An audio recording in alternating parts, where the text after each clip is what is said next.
তোমরা সবাই, আমার শরীরটা এখন আগের থেকে একটু ভালো আছে। তো আমার কিছু ভালো লাগছে না, তা আমার হাজব্যান্ড বাড়িতে নেই এখনও, বাড়িতে আসবে।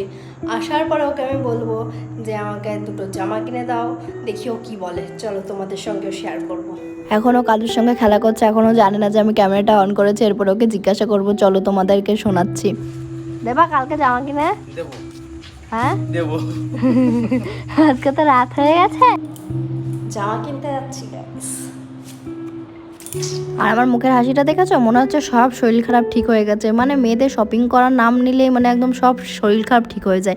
এই যে তোমাদেরকে বলছে, হাতে কি ব্যথা করে লাইক কমেন্ট শেয়ার করতে, প্লিজ একটু লাইক কমেন্ট শেয়ার করে দাও। আর যদি একান্তই ব্যথা করে তাহলে এটা সাবস্ক্রাইব করে দাও। এরপর জামা কাপড়ের দোকান থেকে কিছু জামা পছন্দ করে দুটো জামা নিয়ে এসে, একে চিনতে পারছো? হ্যাঁ, অনেকদিন আগে তোমাদের ভিডিও শেয়ার করেছিলাম, এর নাম হচ্ছে ডোডো। তারপরে একটা লক্ষ্মীর ঘর দরকার ছিল, তো সেটাকেই কিনতে গেছিলাম, কিন্তু দোকানে লোক ছিল না বলে আমি আনতে পারিনি। আর তোমরা কে কোথা থেকে আমার ভিডিও দেখছো অবশ্যই কমেন্ট করে জানিও। টাটা বন্ধুরা।